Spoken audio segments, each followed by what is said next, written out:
Buenas noches, bienvenidos a la mesa de entrevista de Matices. Saúl, buenas noches. Buenas noches. Hoy conversaremos sobre la propuesta de ley de reconciliación nacional que se ha presentado en la Asamblea Legislativa. Y es que al declarar inconstitucional la ley de amnistía en 2016, la Sala de lo Constitucional exigió a los diputados para que aprobaran un nuevo cuerpo legal que garantice el derecho a la verdad, la reparación y la justicia para las víctimas. Como ya lo adelantabas, Karen, desde 2017 la Asamblea Legislativa, a través de una comisión ad hoc presidida por el diputado Rodolfo Parker, estudia una nueva ley que atienda las implicaciones de esta inconstitucionalidad. Parker ha presentado este borrador, como ya lo decíamos, y ha sido criticado por organizaciones defensoras de derechos humanos y víctimas por sus consecuencias penales y civiles para los acusados en casos de crímenes graves de violaciones a los derechos humanos ocurridos en el conflicto civil salvadoreño. Por eso hoy le damos la bienvenida a la mesa de matices al diputado del PDC y presidente de la comisión ad hoc, Rodolfo Parker, que responderá a estos cuestionamientos. Bienvenido. Primero, muchísimas gracias, Karen, Saúl. Tenía ratito de no venir, pero como que ahora habrá algún tema picante que interese y pues será un agrado para mí poderlo abordar. Gracias. Bueno, hablemos de ese tema por el que lo invitamos, de hecho. Usted ha llevado a la Asamblea Legislativa una iniciativa que eliminaría responsabilidad civil y penal contra los responsables de graves violaciones contra los derechos humanos que fueron cometidos durante la Guerra Civil. Organizaciones representantes de víctimas señalan que esta propuesta va en contra de lo que dictó la Sala de lo Constitucional cuando declaró ilegal la Ley de Amnistía de 1993, particularmente en lo relativo a declarar una amnistía amplia, absoluta e incondicional. ¿Cuál es el objetivo de presentar este borrador con estas características ante la comisión ad hoc? Bueno, primero soy presidente de la comisión ad hoc, además soy abogado y consideré mi responsabilidad, habida cuenta de mi expertise, que podía yo preparar, producir un articulado tras haber recibido a muchas personas con sus aportes, insumos, también de distintas entidades, y que habría sido la primera fase del trabajo de la comisión ad hoc. Entonces tenías un andamiaje bastante disperso, complejo, el tema de por sí es bastante complejo, partiendo entonces de lo que habríamos comprometido en el seno de la comisión ad hoc, que seríamos respetuosísimos de los parámetros dictados por la Sala de lo Constitucional. Vine, me tomé el trabajo, me atreví de hacer ese articulado, no a título de un documento para dar iniciativa legal, sino que como un documento de trabajo para generar debate, para provocar la discusión y también facilitando esa discusión. Entonces pretendí hacer una recopilación de los distintos temas que la sala habría encomendado. Ahora, después de aclarar sobre la naturaleza del documento y el por qué lo hice, no hemos terminado, estamos en la última fase del trabajo de la comisión ad hoc. Lo que yo comencé a ver es una serie de ataques, primero infundados, Karen, ya aclararé sobre la pregunta puntual que tú me haces, pero ataques totalmente infundados y de pronto ataques también a mi persona, que me siguen pareciendo una grosería porque pues, son personas o entidades, algunas de ellas serias. No considero la misma seriedad para la entidad que esté administrando o dirigiendo a alguien como David Morales, que se permitió incluso llegar al extremo de mentir como que no le habíamos dado espacios y audiencias en la comisión. Eso es falso, de absoluta falsedad. Entonces eso pues, pierde toda credibilidad. Alguien que en un tema tan complejo y delicado tome ese tipo de posturas. A mí me sorprendió. Yo lo tenía como una persona seria y no voy a profundizar más en eso, simple y sencillamente, y por eso hago la mención, porque fue procurador para la defensa de los derechos humanos de El Salvador. Pero bien, dicho eso, hubo otras personas o entidades serias y ahí sí dije yo, bueno, no, esto ya es otra cosa, porque están repitiendo, y es parte de la pregunta que voy a responder, cosas que no corresponden a la realidad. Empezando con las primeras críticas, que incluso fue recogido, oigan ustedes, en un documento que publicó la oficina de la señora Bachelet de Naciones Unidas el día de ayer, y que pues provocó que yo de inmediato reaccionara y le contestara a la oficina de la señora Bachelet, porque lo que dice allí, como lo que estaban diciendo estas otras personas o entidades, no corresponde a la realidad. La primera crítica habría sido, ve, en ese papel de Rodolfo Parker, pues, ya satanizando la cosa y queriendo golpearme a mí, cosa que no va. Pero ahí en esa amnistía están buscando amparar delitos de lesa humanidad y graves crímenes de guerra. Hombre, por segunda vez lo digo, también falso, de absoluta falsedad. Agarrando el artículo 1 del articulado, pues que yo me habría permitido confeccionar, en efecto, en el artículo 1 se habla de una amplia, absoluta e incondicional amnistía, pero hombre, cuando lees el artículo 2, se trata de delitos distintos, esa amnistía amplia, absoluta e irrestricta o incondicional, para delitos distintos a los delitos de lesa humanidad o graves crímenes de guerra. De tal manera de que nunca se ha presentado un documento donde se pretendiese incluir, beneficiar en una amnistía estos hechos graves. Solo quiero hacerle una pregunta breve sobre algo que decía. Dijo, me he reunido con muchas personas. ¿Con qué personas? No, la comisión ad hoc. ¿Con qué personas? La comisión ad hoc, estamos hablando de que se hizo una agenda donde se habrían incluido todas las entidades representativas, por ejemplo, de las víctimas, que es uno de los ejes centrales que tenemos, a los que les tenemos que dar respuesta conforme a la sentencia de la sala. No hubo una sola entidad o persona, porque los foros eran además abiertos. Tuvimos un foro que era absolutamente abierto, o sea, no era con entrada exclusiva, que se realizó en Villadueñas, y llegaron, no te puedo decir ahorita con nombre y apellido de las distintas entidades, pero fueron muchas. Pero también tuvimos audiencias en el seno de la comisión ad hoc, que fue durante los primeros 3 meses de trabajo de la comisión ad hoc. Nos dedicamos a recibir personas, insumos, algunas veces verbales, otras veces escritos, pero de más de, me atrevería a decir, de más de 2 docenas también de entidades. También recibimos a juristas, incluidos magistrados de la anterior sala de lo constitucional, y también habríamos tenido entrevista con firmantes de los acuerdos de paz. O sea, tratamos de abordar distintas instancias para lo que nos habríamos propuesto en esa primera fase, que era, pues eso, recibir insumos, recibir propuestas. Llama la atención que, siendo usted presidente de esta comisión ad hoc y teniendo en cuenta la participación, como usted ha señalado, tanto de víctimas dentro de la comisión como de ex magistrados de la Sala de lo Constitucional, ambas perspectivas no hayan sido de alguna manera incorporadas dentro de este borrador que usted presenta para generar una discusión. Y se lo digo por lo siguiente, porque tanto representantes de organizaciones de derechos humanos y de víctimas han dicho que la propuesta que usted ha llevado para discusión ni lo representa, debido a que no estaría llevando hacia la justicia y la verdad de estos crímenes para ellos. Y por otro lado, el periódico digital El Faro, en consulta al ex magistrado de la Sala de lo Constitucional, Rodolfo González, señala no es válido que sigan pensando que una amnistía de 1993 sigue vigente cuando nosotros ya la declaramos inconstitucional en 2016. Teniendo en vista estos 2 puntos de opinión, eso no lo hemos recogido de alguna manera en este documento. Son muchas cosas las que me estás preguntando a la vez, y creo que... Lo puntual es que hay 2 opiniones que no coinciden con su documento, y usted dice... No, es que yo tengo que respetar, Saúl, lo que digan las distintas entidades, y de verdad lo respeto por convicción, por naturaleza, pero no corresponde a la realidad. Es decir, para empezar, aquí está el documento. El documento que yo, pues, como dije, me he atrevido a preparar. Yo lo que diría es lo siguiente, como se lo dije a la oficina de la señora Bachelet. La principal crítica que hizo, y voy por parte, porque no he respondido lo de la responsabilidad penal a la que se refirió Karen. Lo que le dije yo con el respeto debido a la oficina de la señora Bachelet. A ver, la crítica sustantiva que se hace es que se estaría beneficiando, generando impunidad, a aquellos que cometieron graves hechos. Entiéndase, crímenes de lesa humanidad, graves crímenes de guerra. Señor Bachelet, eso no corresponde a la realidad.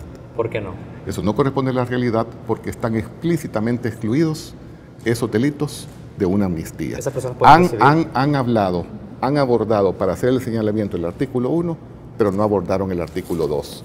Entonces, aquí le envío, le dije por tweet, por cierto, en la misma red, Entonces aquí le envío el documento completo. Voy a seguir tocando tema por tema, punto por punto, de los que se han hecho críticas que no corresponden a la realidad. Y decía yo al inicio, cuando elaboro este documento como presidente de la Comisión ad hoc, pero como abogado, he estudiado punto por punto de la sentencia de la Sala de lo Constitucional y reto, y lo digo en el buen sentido de la palabra, no como, y reto a cualquier abogado de la República, serio, capaz, que quiera reunirse conmigo y discutir con base en el documento, que además ya es público, si hay algo que está aquí que violenta la resolución, incluido Rodolfo González, al abogado González, aquí, con papeles en mano, si hay algo aquí que contradice los parámetros de la Sala de lo Constitucional. De una u otra manera voy a tratar de vaciar en lo sustantivo estos contenidos. Establecido que es falso, o sea, los primeros señalamientos que ya empezaron a retroceder, porque hoy ya no dicen, ya no atacan aquello de que estamos incluyendo delitos de lesa humanidad, etcétera. Hoy lo que estoy viendo yo, pero es que suprimen responsabilidad penal. Correcto. En tu propuesta, abordando la pregunta sustantiva de Karen. Hombre, tampoco. Dos cosas sobre este particular. Primero, no solo decimos explícitamente que estos casos graves se tienen que judicializar, sino que también decimos explícitamente, en blanco y negro, de que tiene que haber sanción penal, que tiene que haber responsabilidad penal, que tiene que haberla. Judicializar los casos, buscar la verdad y que exista sanción. Hoy vamos al concepto de sanción o responsabilidad penal. Tanto en el derecho internacional, quiero decir, y esto no es para hacerme propaganda, pero soy especialista en derecho internacional, académicamente hablando, y sigo hablando con colegas en todas partes del mundo, pues una riqueza esos contactos. Pero entonces, en la elaboración de la propuesta, después incluso de haber consultado a todos los juristas que llegaron al seno de la Comisión ad hoc de distintas corrientes de pensamiento y de ideologías diferentes, sin excepción, todos, cuando les preguntábamos, ¿y cárcel? Todos, están las grabaciones y se las pongo a disposición a ustedes también en textos impresos, si ustedes lo requieren. Todos dijeron, cárcel no, cárcel no. Cuando hablamos de responsabilidad penal, la responsabilidad penal no necesariamente se tiene que traducir en cárcel. Puede traducirse en medidas alternativas a la prisión. Tengo que tenerlo ahí porque y esa es la propuesta que nosotros aquí hemos plasmado, sin embargo, que sean alternativas distintas a la prisión, y específicamente tocamos el caso de trabajos de utilidad pública. El IDUCA fue la única institución, hablaba yo de juristas, el IDUCA fue la única institución, sea a título de institución o de persona natural, que habría presentado un documento donde sí plantearon cárcel, el IDUCA. Y aun cuando ellos habrían sido los únicos que plantearon cárcel en ese estudio, habrían dicho sobre dos modalidades, no automáticas como ellos insisten, que podrían llegar a ser también medidas alternativas a, en este caso, la prisión. Yo no voy a desarrollarlo, porque ya incluso el padre Tojeira, en un tuit, me dijo algo que yo dije algo que en realidad yo no había dicho. Y se permitió decir que yo había mentido. Entonces yo le respondí en tuit a padre Tojeira, no padre, yo no he dicho lo que usted dice que dije. Por tanto, si al caso el que miente es usted. Y lo dije con total conocimiento de causa. Pero entonces, para no meterme en Honduras, sintetizo así lo que la IDUCA habría dicho, el instituto habría dicho, y está por escrito lo que ellos plantearon. Ahora, entonces lo resumo de esa manera.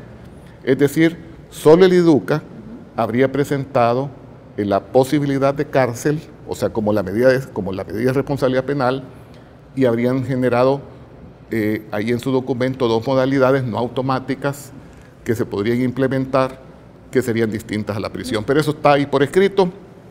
A quien le interese leerlo, que lo lea y que lo interprete en forma directa. Desde su punto de vista, por favor, ¿podría explicarnos, podría argumentar por qué cárcel no? Bueno, comencemos porque estamos hablando de un marco de reconciliación. Comencemos porque estamos hablando de un proceso de paz exitoso en El Salvador que se administró para terminar el conflicto, que firmamos la paz sobre determinados parámetros y que no voy a decir, porque no es el caso así, tal cual yo participé en todo el proceso de paz, tanto en las rondas de negociación como también coordiné la ejecución del acuerdo de paz, y estoy completamente consciente de la dinámica, de las discusiones, del contexto que vivió el país, las discusiones que se generaron, las consultorías que tuvimos, los consejos que recibimos de distintas latitudes, de las mismas Naciones Unidas a través de personal especializado.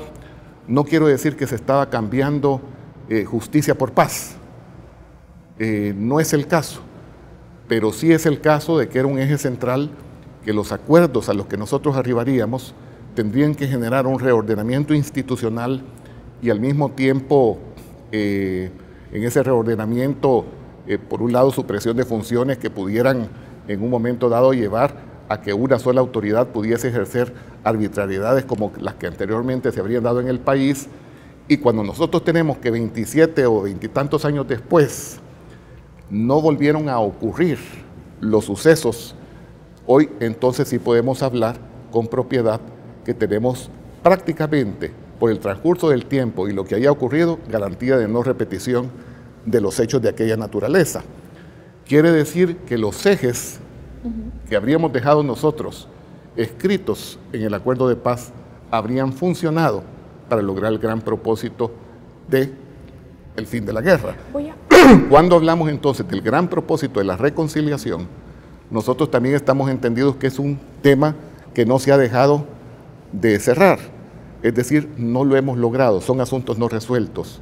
Cuando nosotros venimos como legisladores en nuestra capacidad de configurar leyes, y la sala en un principio habla de una eventual normativa y en las resoluciones de seguimiento nos dice ya casi una forma vinculante, pues hagan una ley, pero nosotros lo hacemos en el marco de la reconciliación y llegamos a la conclusión que no necesariamente tenemos que pasar en cuanto a la sanción o responsabilidad penal por cárcel, porque andamos buscando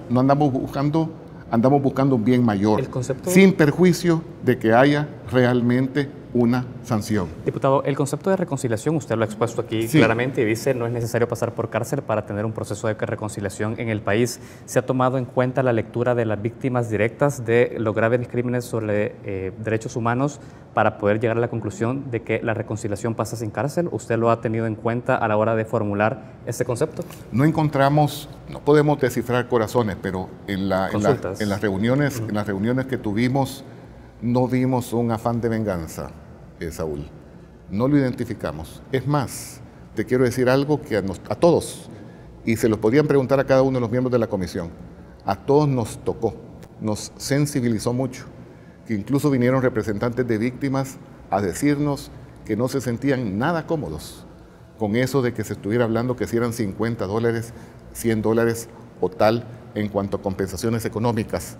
Es decir, partiendo de que la reparación integral de las víctimas es uno de los mandatos de la Sala de lo Constitucional, entonces sí habríamos hablado con víctimas y más que todo el enfoque era en lo que respecta a los términos de la compensación integral a lo que se había referido la Sala. Pero en esas discusiones o conversaciones más bien no habríamos percibido un sentimiento o un afán de ir y buscar cárcel. Entonces usted concluye que sin prisión se puede hacer justicia en casos de graves violaciones a los derechos humanos. En efecto, sí, esa es mi propuesta, Karen, en la visión que tengo como persona que participó en el proceso de paz.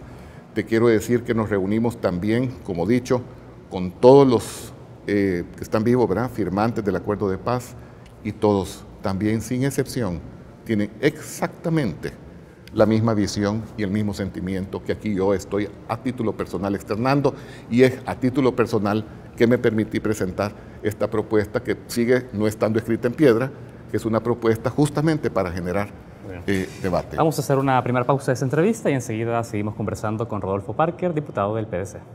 Continuamos en Matices. Se encuentra esta noche en el set Rodolfo Parker, quien es presidente de la Comisión Ad Hoc en la Asamblea Legislativa. Estudia sobre un cuerpo normativo que contribuya a la reconciliación y verdad y justicia a las víctimas, un mandato que la Sala de lo Constitucional emitió en el año 2016. Diputado, usted ya hacía algunas precisiones respecto a los cuestionamientos que nosotros hacemos y que también organizaciones de la sociedad civil recopiladas en esto han hecho a la iniciativa de un proceso de reconciliación.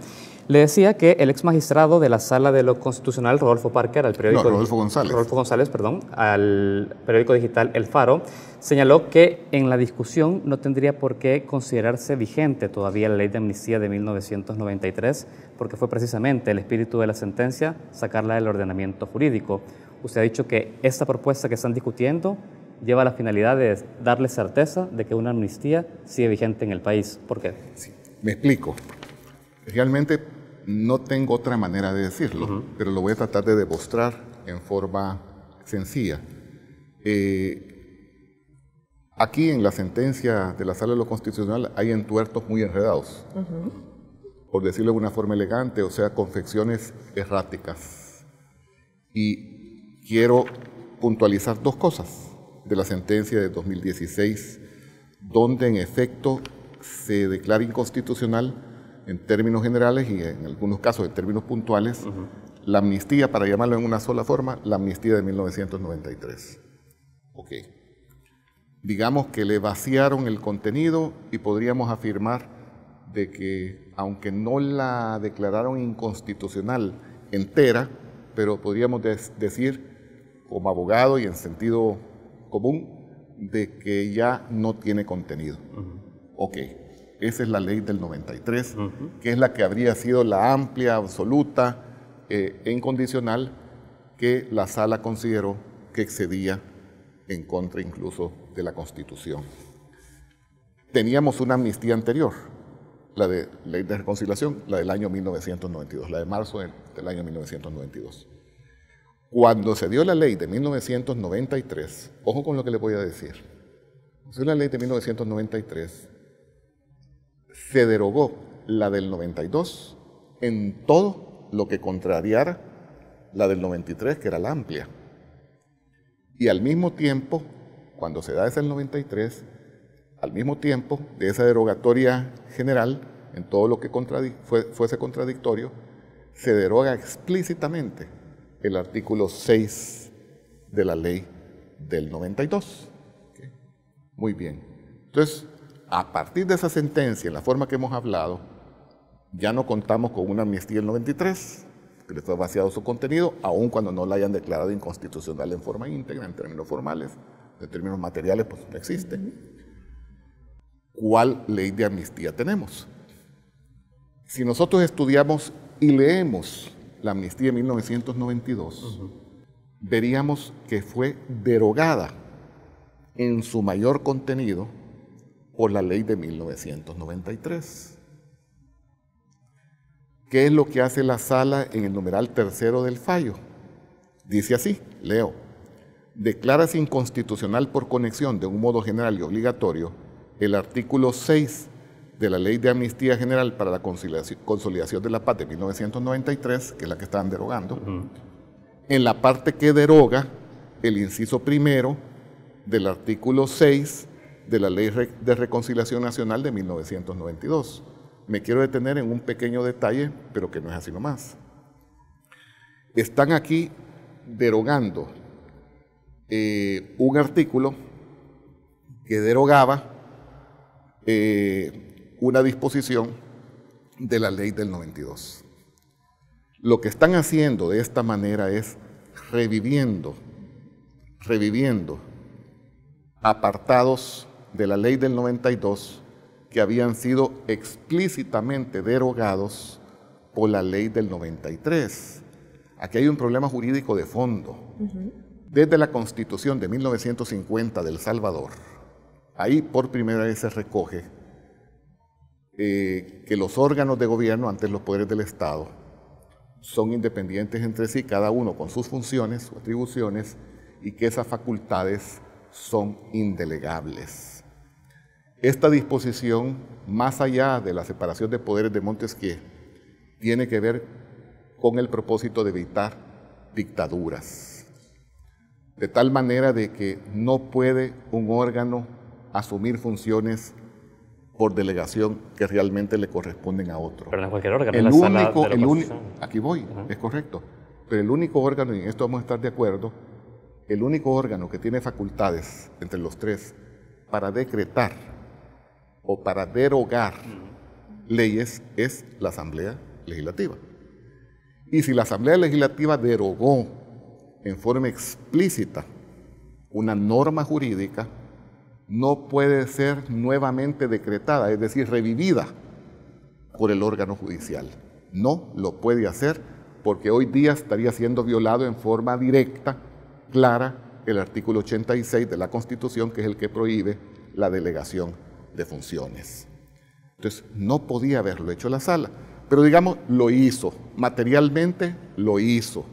A juicio mío, como muchos abogados de la República, violando la Constitución, pero materialmente lo hizo. Entonces, ¿qué es lo que ocurre? Queda ahí revivida una norma, como digo, que había sido expresamente derogada por la ley del 93.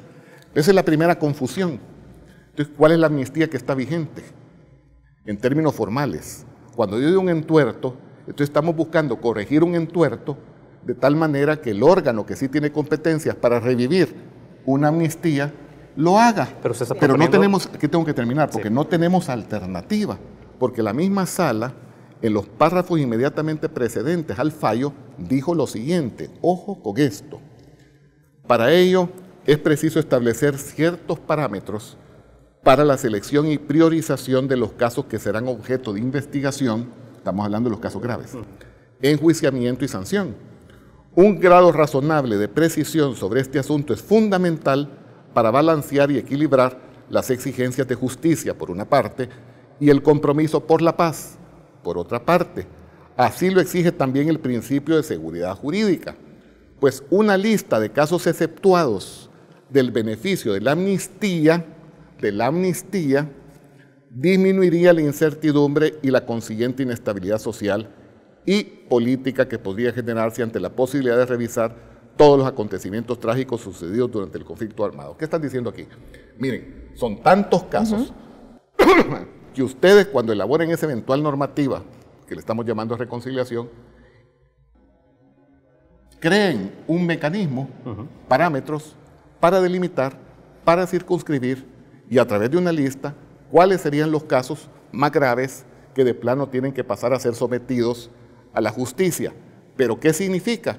Y la certidumbre jurídica en lo que respecta al universo de casos que no estarían siendo incluidos en la lista, obviamente el único camino para dar seguridad jurídica es que esos quedan amnistiados. ¿Qué es lo que nosotros hemos planteado en nuestro proyecto? Eso, precisamente bajo esos parámetros. Tenemos que hacer una pregunta. Entonces estamos evitando que exista confusión. ¿Cuál es la amnistía que está vigente? Y nosotros estamos diciendo una amnistía amplia para aquellos delitos distintos a los de lesa humanidad y graves crímenes de guerra que de plano pasen a formar parte de ese cuerpo, de esa lista, que sí tendrán que ser judicializados en búsqueda de la verdad y además sancionados. Vamos a casos específicos. Ya hay un juicio abierto por la masacre del Mozote que busca identificar responsabilidades justamente para los involucrados en esta masacre cometida en 1981.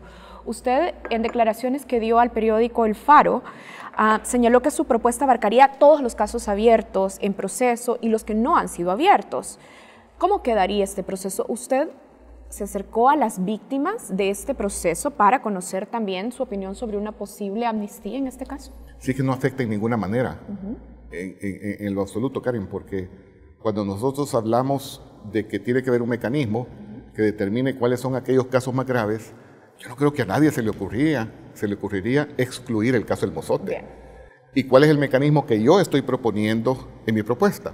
Y si no, que vengan estas personas, si van a hacer gala del intelecto que dicen tener, que yo no le he descubierto, o del interés de promover país y ayudar a la reconciliación y todo lo demás que se autoadjudican hoy por hoy sin mayor credibilidad, porque la verdad es que no han producido nada. No nos han llevado nadie de estas personas que se han permitido estar solo criticando, no se han permitido hacer un esfuerzo y decirles, miren, aquí les traigo un aporte de esa naturaleza. Pero el mecanismo que a mí se me ocurrió es crear una Comisión Nacional de Reconciliación que dentro de sus distintas atribuciones justamente esté el confeccionar un listado donde estén los casos más graves, incluyendo, por supuesto, casos como el Mozote. Insisto, no creo que a nadie se le ocurriría, en el marco de estos mecanismos, excluir un caso de semejante naturaleza. Sin embargo, en su propuesta, pero entonces, con la idea de que esta comisión, una vez delimita esos casos, conforme la sala lo ha ordenado, conforme a lo ordenado, se lo presenta como propuesta para respetar también la Constitución, porque el fiscal el fiscal general no necesariamente tiene que tener pues, vinculación o atender como una orden lo que digo una comisión de esta naturaleza. Entonces esta comisión le manda a título de sugerencia al fiscal general para que entonces el fiscal general pueda operar esos procesos en función de su judicialización. En su diseño, sí, ¿qué curso seguiría este caso, este juicio que ya está abierto? El caso sigue abierto, sin ningún cambio. Es decir, lo que estamos diciendo nosotros es que nos podemos encontrar una vez entre en vigencia la ley, entrar en vigencia la ley, con casos que están abiertos, con casos que ya están sentenciados o con casos que no han sido abiertos aún. Son las tres opciones materiales posibles y en ninguna forma, disminuiría la propuesta que yo he hecho el curso de las cosas que en este momento llevan. El punto que sí cambia es que la conclusión de esos procesos terminará sin una pena tanto civil como penal. No, te equivocas por lo que hemos estado hablando, Saúl, con todo respeto, pero si estamos hablando de que la responsabilidad penal no necesariamente se tiene que traducir en cárcel, estamos hablando de medidas alternativas, pues sí, ¿Y en yo te respondo, te respondo en cuanto a la responsabilidad penal. Hay responsabilidad penal claramente distinta a la cárcel, sobre eso podemos seguir discutiendo el tiempo que quieran, pero hay responsabilidad penal. En cuanto a las consecuencias civiles de los delitos que se llegaren a comprobar, y más allá de los delitos que se llegaren a comprobar, es que ojo con este detalle, leamos bien la sentencia de la sala. La sentencia de la sala no necesariamente parte de que las víctimas estén relacionadas con el suceso de una condena. Pueden haber incluso grupos poblacionales a donde se te pueda también dificultar la identificación o calificación de víctima, pero también tienen esa calidad.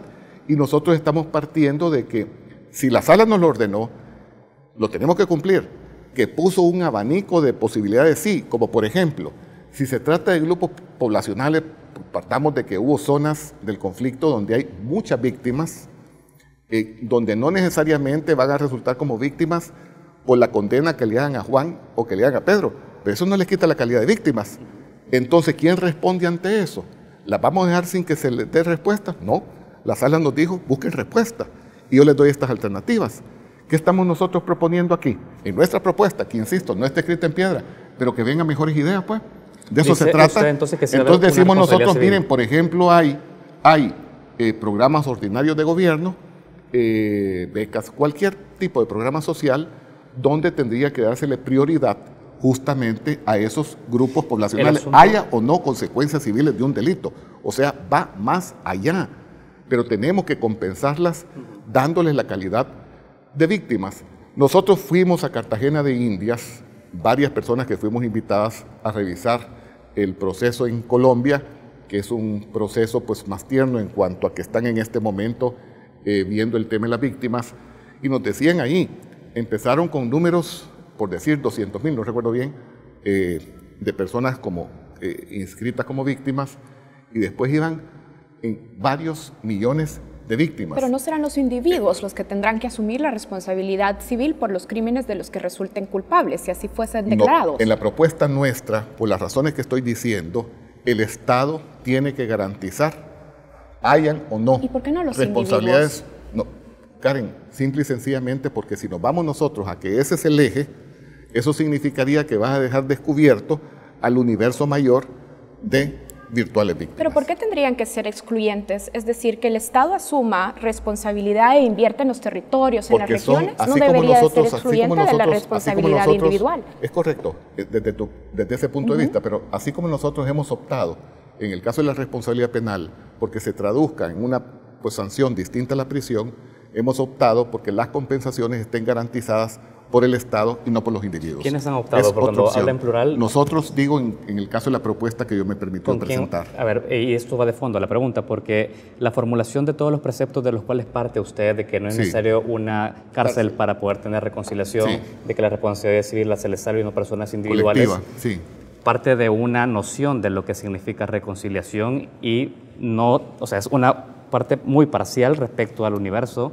de los involucrados en este conflicto. Sí. Mira de dónde venimos. Lo asume de manera directa. Que no es lo asumo de forma directa. Ahora, de cara de frente a las víctimas. lo asume en forma directa en lo que respecta a mi propuesta, que tampoco ha sido algo en abstracto. Todos estos temas, el tema de la prisión, el tema de las formas de compensación a las víctimas, parte de los parámetros de la sentencia que nosotros estamos considerando cumplir, pero también parte de todas estas entrevistas, de la revisión de experiencias. O sea, no han sido producto de abstracciones, han sido producto de conversaciones, de estudio, de distintos intercambios. En ese sentido, el hecho de que se le reconozca a usted como un conflicto de interés que presida una comisión donde usted y otros miembros de la comisión también han sido señalados por la Comisión de la Verdad, incluso diputados que forman parte de la comisión también jugaron un papel importante dentro del conflicto armado, con lo que usted me acaba de decir, le está dando la razón también al cuestionamiento sobre la credibilidad de que usted forme parte de una comisión en la que hay una parte involucrada ahí. Bueno, nosotros primero no tenemos prejuicios en cuanto a los señalamientos que nos vengan a formular. De hecho, incluso antes de que este documento fuera hecho público, ya tenía severas críticas o señalamientos, que al final de cuentas son aspectos subjetivos que nosotros vamos a respetar. No me voy a poner yo en un dime y direte con ese tipo de percepciones, pero en cuanto a lo que objetivamente estamos haciendo, primero, no ha habido ninguna otra organización que haya hecho el esfuerzo de presentar o de cuestionar en forma directa los puntos contenidos en el proyecto que hasta hoy he presentado. Ese es el debate en el que nosotros nos vamos a involucrar. En debates subjetivos de otro nivel, simple y sencillamente, no nos vamos a involucrar. Pero si usted que está en una parte de la situación... Pero ¿por qué tengo que ser parcial? Ajá. Por el hecho de las menciones en la Comisión de la Verdad o por haber participado durante la guerra como asesor jurídico del alto mando de la Fuerza Armada. ¿Eso me descalifica para ser imparcial? Mi respuesta es, pues no me descalifica para ser imparcial. Al contrario, desde mi perspectiva, me hace con mayor responsabilidad y con mayor sentido buscar por un asunto moral de que estuvimos desde el proceso de paz involucrados, me lleva a dar mis mejores esfuerzos porque esas cosas no resueltas en materia de reconciliación se terminen de resolver en la mejor forma posible. Ahora, es decir, venimos, que el documento lo empezaron a criticar, más allá de las críticas que me hagan a mí, que el documento lo empezaron a criticar con base en absolutas falsedades. Poco a poco las críticas ya van llegando a cosas que son reales. Ese debate, bienvenido, pero eso empezó al día de ayer. Tema de responsabilidad penal, tema de consecuencias civiles, pero antes las críticas han sido que nosotros estamos incluyendo delitos de lesa humanidad en la amnistía, después que nosotros estamos suprimiendo responsabilidades penales, ambas cosas falsas, de absoluta falsedad. La otra discusión, ¿y por qué están recetándose una nueva amnistía? ¡Qué barbaridad! Y qué bárbaro, qué grosero este Rodolfo Parker. ¿Y quién dice que yo la estoy recetando? Si fue la misma Sala de lo Constitucional quien dijo necesitamos una amnistía. Y vengo yo como abogado, porque no solo soy diputado, antes soy abogado, y veo que hay entuertos allí, incluso intenciones de revivir normas que estaban derogadas. Entonces, para evitar confusiones, arreglar entuertos y que queden reglas claras por seguridad jurídica de cuál amnistía está vigente, nosotros lo estamos concentrando de esta manera. La sala es clara. Está bien una amnistía, es necesaria, yo le leí el párrafo, es necesaria, pero que no sea una amnistía que incluya delitos de lesa humanidad y graves crímenes de guerra. Así lo dice la propuesta nuestra, no lo dice de otra manera. Diputado, de tal forma que si se critica el documento que nosotros hemos presentado, que se critique sobre la base de lo que está y no sobre otro tipo de agendas ocultas que incluso yo estaría interpretando de algunas ONGs que viven de mentir, Karen y Saúl. Bien, le hago una pregunta final porque se nos acaba el tiempo. El presidente electo Nayib Bukele y el FMLN han rechazado esta propuesta en discusión, la que usted ha estado presentando. ¿Quiénes más lo apoyan entonces? ¿Quiénes respaldan esta propuesta en la Asamblea?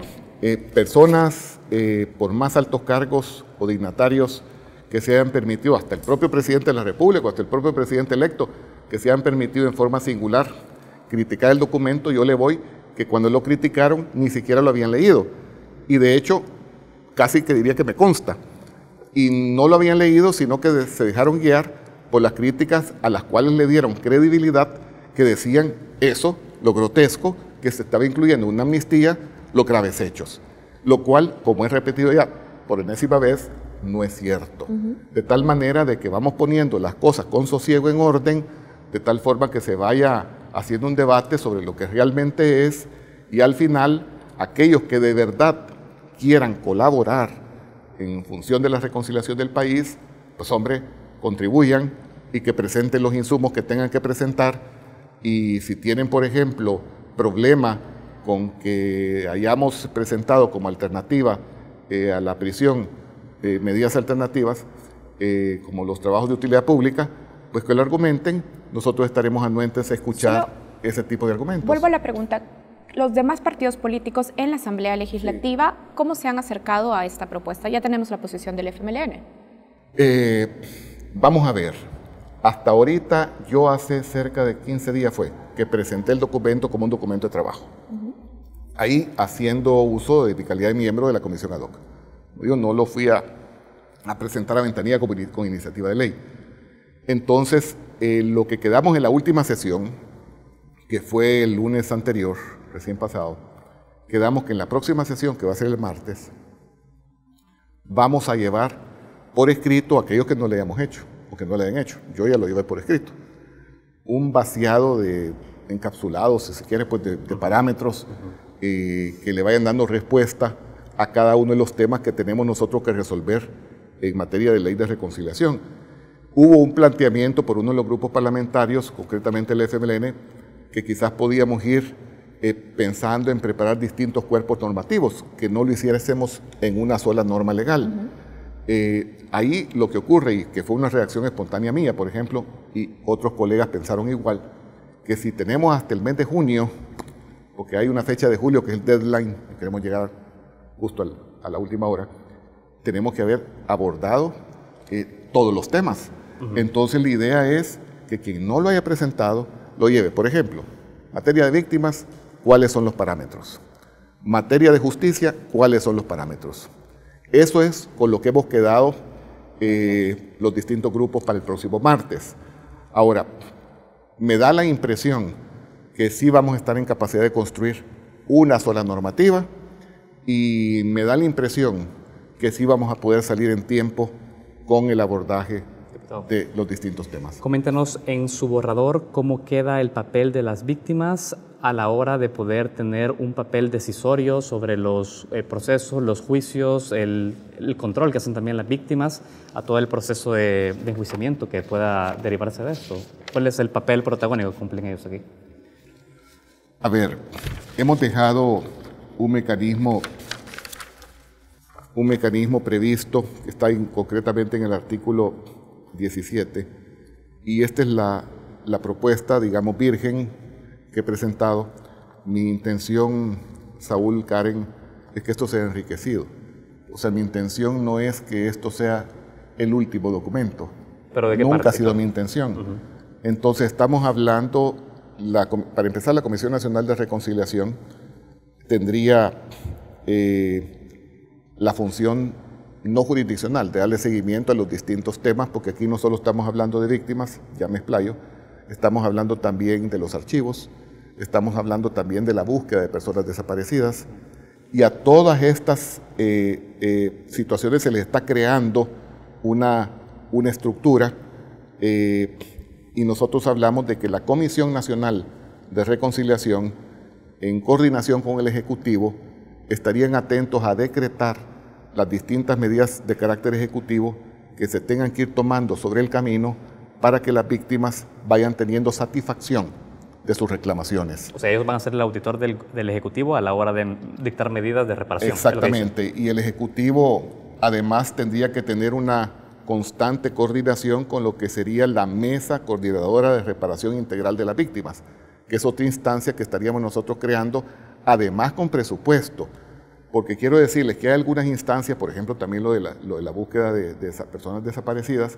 que ya existen a nivel ejecutivo, pero pues de plano que es mejor, en función de los intereses de las víctimas, que esto suba y escale a nivel de ley, porque también estaríamos obligando por ley a que existan las estructuras presupuestarias necesarias para que estas cosas tengan viabilidad y realización, y no quede simplemente en promesas. Muy bien. Bueno, así cerramos esta entrevista con el diputado Rodolfo Parker. Hoy hemos estado discutiendo sobre la propuesta que hay en la comisión ad hoc de la Asamblea Legislativa, que es justamente presidida por usted. Gracias por acompañarnos. Muchísimas gracias por la invitación, y esperaríamos nosotros que aun cuando esto podrá resultar diferente a lo que algunos quieren, nos alegraría muchísimo que esa diferencia sea, pero no por intereses creados, sobre todo, como repito, de algunas ONGs que nosotros estamos viendo que más bien pueden tener una agenda de agitación, una agenda de inconformidad, y que esa sea simplemente su agenda y no realmente buscar la reparación integral de las víctimas. Bueno, muchísimas gracias al diputado Rodolfo Parker. Nosotros cerramos así la entrevista de Matices. Ya regresamos con más contenidos.